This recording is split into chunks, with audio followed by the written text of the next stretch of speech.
안녕하세요. 인생을 아름답게 취해보자 박씨 박상준입니다. 오늘의 컨텐츠는 보이죠? 와인. 근데 와인 리뷰 쉬운 영상은 아니고요. 와인 주도, 그러니까 와인을 마실 때 에티켓에 관한 컨텐츠예요. 제가 이 컨텐츠를 준비한 이유, 와인을 마실 때 그런 말 있잖아요. 로마에 가면 로마법을 따르라. 농담 반 진담 말이지만 와인을 마실 때 꼭 이걸 알아야 한다라고 말씀을 드리긴 좀 어려울 수 있지만 각각 상황에 맞는 에티켓과 매너를 배우는 게 어떻게 보면 조금 더 내가 와인을 잘 즐길 수 있고 다른 사람들이랑도 소통할 때 조금 더 유리한 부분들을 가져갈 수 있지 않나, 알아두면 좋은 지식이 될 수 있지 않을까 싶어서 이렇게 준비를 하게 됐습니다. 물론 소믈리에의 관점이나 전문가적 관점으로 보면 이야기해야 될 게 상당히 디테일하게 많지만 오늘은 기본적으로 내가 취미 정도로 즐길 때 아니면 식사 자리에서 알아야 할 간단한 주도 정도만 설명을 드리려고 합니다. 자, 그럼 와인을 마시기 직전 와인을 꺼내오겠죠. 그래서 와인의 보관에 대해서 먼저 간단하게 설명을 드릴 거예요. 물론 가장 좋은 건 와인 셀러가 있어서, 셀러가 걸리나?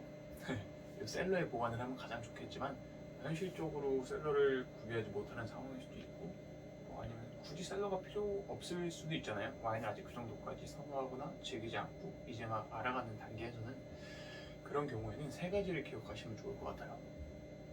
먼저, 온도 변화가 많이 없어야 하고요.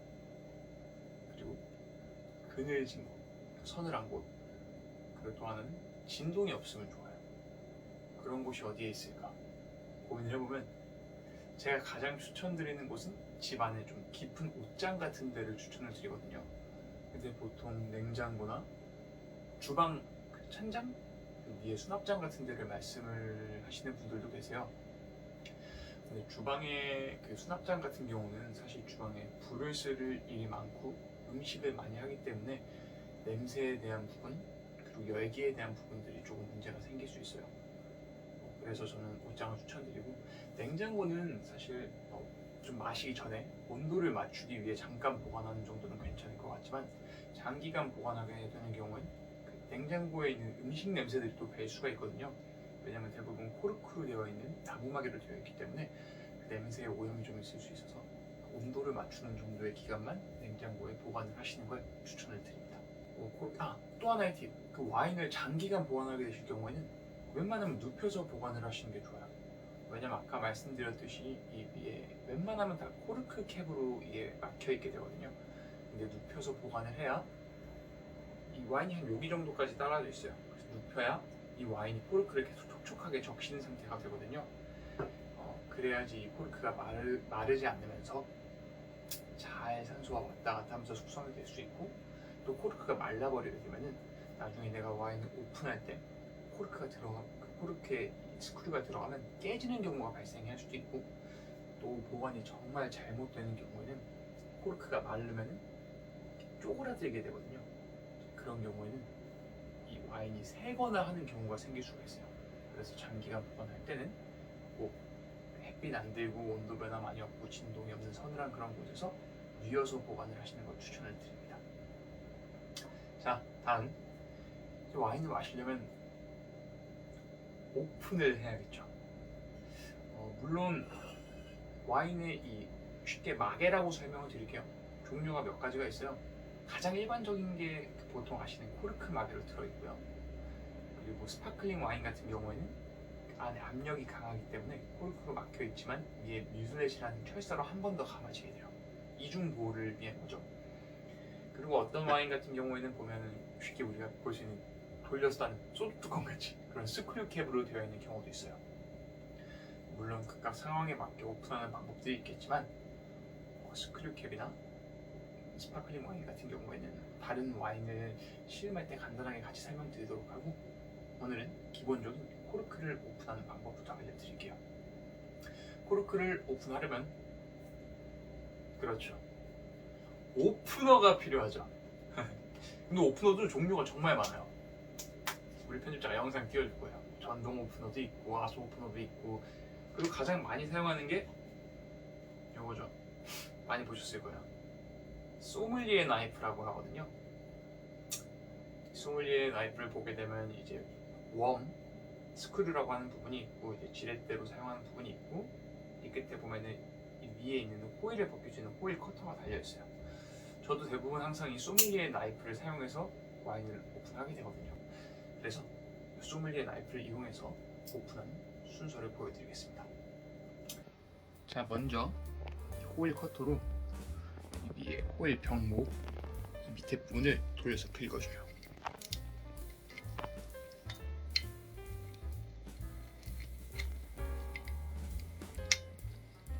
긁으면 분리가 되거든요. 그때 그 칼집 넣은 부분에 호일 커터를 대고 위로 싹 들어주면 벗겨지게 됩니다. 이 상태로 이런 게 있으면 좋아요. 굳이 이게 아니면 그냥 크레이스 티슈 같은 것도 괜찮아요. 근데 크레이스보다 키친타올, 왜냐면은 묻으니까 젖은 묻잖아요. 그래서 이 호일의 잔여물을 닦아주기 위해 한번 병목 부분을 닦아줍니다. 자, 그 다음은 아까 말씀드렸죠. 이 지렁이 같다고 생겨서 웜이라고 부르기도 하고 스크류라고 부르기도 하죠. 이게 보시면은 정확히 센터에 일자로 들어가야 되거든요. 근데 그게 어려운 게 보통 얘를 센터에 맞추기 시작해요. 그럼 어떻게 돼? 센터가 아니게 되죠. 그래서 약간 사선 바깥쪽 2시 방향에서 찔러주시면 이렇게 들어갔을 때 그 안으로 센터에 맞춰서 스크류가 들어가게 됩니다. 이렇게 스크류를 천천히 돌려서 넣어주시는데요. 꿀팁! 끝까지 다 넣지 마세요. 왜냐면은 끝까지 다 넣으면 이 각도가 안 나와서 뽑기 어려워지는 경우도 있고, 또 코르크가 짧은 경우에는 스크류가 코르크를 뚫고 나가면서 이 안쪽으로 코르크에 잔해물들이 떨어질 수가 있거든요. 그러니까 살짝은 남겨놓는 정도. 그리고 나서 꼽아 올릴 건데 실수하시는 게 있어요. 얘를 걸고 미시는 분들이 계세요. 근데 미는 게 아니라 내가 위로 들어 올린다는 느낌으로 뽑아줘야 되거든요. 위로. 앞으로 밀면은 어떻게 되겠어? 봐봐, 벌써 여기 휘잖아. 앞으로 밀면 부러지게 돼 있어요. 그래서 나는 위로 들어 올린다, 이렇게. 그리고 거의 끝까지 나왔을 때 와인의 소리가 나지 않게 살짝 돌려서 코르크를 오픈을 해주시면 됩니다. 자, 코르크를 오픈했으면 어떻게 하냐? 다시 한번 병목 부분을 닦아서 청결하게 정리를 해주시면 오픈이 완료됩니다. 자, 그 다음은 마지막 뽑힌 코르크가 있죠. 이 와인에 결함이 있을 수도 있어요. 상했거나 아니면은 좀 보관이 잘못됐을 경우, 그렇기 때문에 코르크 냄새를 맡아서 와인에 결함이 있나 없나 한번 확인을 해줍니다. 결함이 있을 경우에는 뭐 젖은 판지, 썩은 뭐 양배추 이런 냄새가 나거든요. 누가 맡아도 이거 이상한데 이런 느낌이 와요. 그렇게 해주시면 와인 오픈은 끝이 나게 됩니다. 자, 이렇게 아주 야무지고 깔끔하게 와인 오픈을 해왔어요. 자, 이제 그럼 와인을 서빙하는 방법, 와인을 받는 방법, 그리고 와인의 첨단에 대한 문화에 대해 설명을 드릴 거예요. 사실 내가 호스트로서 사람들을 초대하고 와인을 서빙할 때 진짜 소믈리에가 레스토랑에서 서빙하는 것처럼 하면은 뭐 무슨 뭐 어디 방향으로 돌고 뭐 누굴 먼저 따라주고 뭐 이렇게 해서 하는 게 정말 많은데, 간단하게 그런 거 빼고 기본적인 것만 말씀을 드릴게요.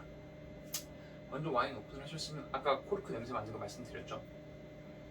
그리고 이런 청 같은 게 있으면 하나 준비하시는 게 좋아요. 이렇게 따르고 나서 계속 병목 부분을 청결하게 유지해주면 좋거든요. 먼저 와인을 따기 전에 본인 잔에 살짝 따라줍니다. 왜냐? 아까 코르크로 확인을 했지만 이 와인의 상태를 한 번 더 체크해주기 위함인데요. 향을 맡고 내가 이 와인에서 기대하는 그 뉘앙스, 상한 느낌도 없고 그 와인이 맞다라는 걸 체크하는 과정이에요. 괜찮다 싶으면 이제 상대방 잔부터 먼저 채워주시면 됩니다. 자, 이제 상대방 와인을 채워줄 때 중요한 부분, 와인 보통 보면 소믈리에들 막 이렇게 따르잖아요. 그렇게 자꾸 멋있게. 이게 이유가 있어요. 특히 화이트 와인이나 샴페인, 스파클링 같은 경우에는 온도가 차갑게 칠링이 되어 있어요. 그 온도가 낮게 유지되어 있는 거죠, 시원하게. 근데 병 부분을 이렇게 가운데 부분 잡으면 체온 때문에 온도 변화가 생길 수도 있어요. 그래서 밑에를 잡는 이유도 있고, 와인 라벨 있잖아요. 우리나라에선 옛날에는 뭐 그런, 요즘에 사실 많이 안 하는 것 같은데, 이 라벨을 보이면 안 된다고 이렇게 가리고 두 손으로 따른다, 이런 주도가 우리나라에 있는 것 같은데, 와인은 반대입니다. 상대방이 시킨 와인, 그 상대방이 마실 와인이 맞는지를 확인하기 위해서 라벨이 보이게 해서 따르는 게 예예요. 이렇게 잡고 상대방 와인잔에 와인을 따라주게 됩니다. 또 하나의 팁은 절대로 이 위에 와인 잔의 윗부분, 림 부분에 병 목이 닿지 않게 하셔야 돼요. 이 림 부분이 와인잔에서 가장 얇은 부분이거든요. 그래서 병 목과 닿으면 파손의 위험이 있을 수 있습니다. 그래서 그 부분을 잡고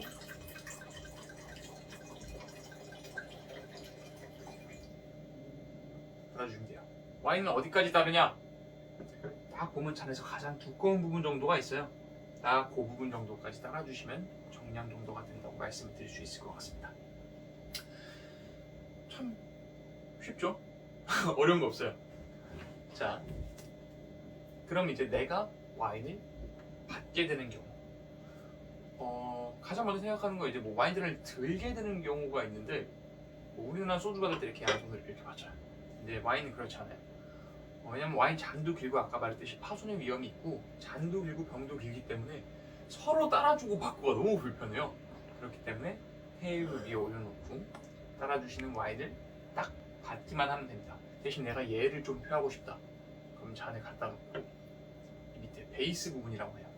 베이스 부분에 손을 살짝 얹고 받는다든지, 아니면은 따라주시는 분께 눈을 맞추고 눈인사나 가벼운 목례, 가벼운 미소 정도 지어주시면 이제 그게 내가 와인을 받을 때 예의를 표할 수 있는 그런 방법이 될 것 같아요.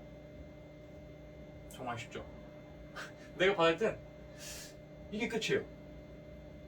그럼 이제 와인을 마셔야죠. 받았고 따랐어. 이 위에 가장 윗부분, 입술이 닿는 부분을 림이라고 하거든요. 그리고 밑에가 가장 넓은 부분이 볼, 그리고 다리가 스템, 레그죠. 그 밑에를 베이스라고 해요. 이 마실 때 이 림 부분에는 입을 한 군데만 대는 게 가장 좋아요. 왜냐면은 이제 뭐 립이나 뭐 화장품 같은 게 묻을 수도 있고요. 그리고 또 기름진 음식이나 해산물을 먹게 되면 그 기름이 잔뜩 묻고 해산물의 비린 맛이 묻을 수가 있어요. 근데 이걸 내가 잔뜩 다 돌려가면서 먹으면 오마이갓, 향을 느끼려고 갖다 댔는데 그 기름진 냄새, 그리고 해산물 비린 냄새, 아니면 화장품 냄새가 날 수 있어요. 그 와인을 잡는 법, 뭐 아까 말씀드렸다시피 온도에 예민한 애기 때문에 이 밑에 스템 부분을 잡아주시면 됩니다. 스탠딩 파티에서는 뭐 이렇게 샴페인 같은 경우는 베이스 부분을 잡기도 하는데 일반적으로는 스템 부분을 잡게 돼요. 자, 마지막으로 건배에 대해서 말씀을 드릴 건데요. 가장 중요한 건 말씀드렸다시피 원샷 하지 않는 게 가장 좋다. 그리고 또 하나 중요한 건 요거예요. 볼 부분으로 조심스럽게 잔에 부딪히셔야 됩니다. 왜냐면 말씀드렸다시피 가장 넓은 부분이 가장 튼튼하고 깨지지가 않아요. 그래서 이 부분을 딱 부딪혀 주셔야 돼. 소리도 예쁘게 나고, 잔을 하나 더 가져서 보여드렸으면 좋았을 텐데, 또 돌려 마시고 이런 게 아니라 건배할 때 오히려 상대방의 눈을 바라봐 주는 게 상대방의 건강을 기원하고 축복한다는 의미에서 아주 중요한 부분입니다. 왜냐면 원래 건배라는 것 자체가 누군가의 건강과 안녕을 위한다, 이런 의미이기도 하잖아요. 자, 뭐 이렇게 해서 오늘 제가 준비한 간단한 와인에 대한 주도 에티켓은 다 말씀을 드린 것 같고요. 서양 건배사들 중에 되게 많잖아요. 프로스트, 친친, cheers, 쌍떼. 하지만 건배 중에 최고는 역시 그거 아니겠습니까? Just looking at your kids. 미안해요. 야, 부끄러워. 빨리 꺼봐. 여러분, follow the dream.